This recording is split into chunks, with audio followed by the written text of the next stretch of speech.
You ask Tiger to solve. This deals with linear equations with one unknown.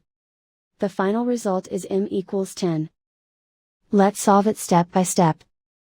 Isolate the m. Multiply both sides by 70. Group like terms.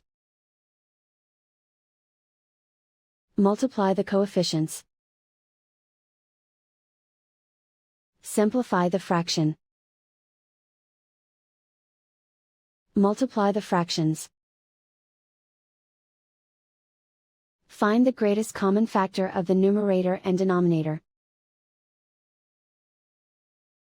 Factor out and cancel the greatest common factor. And so the final result is m equals 10.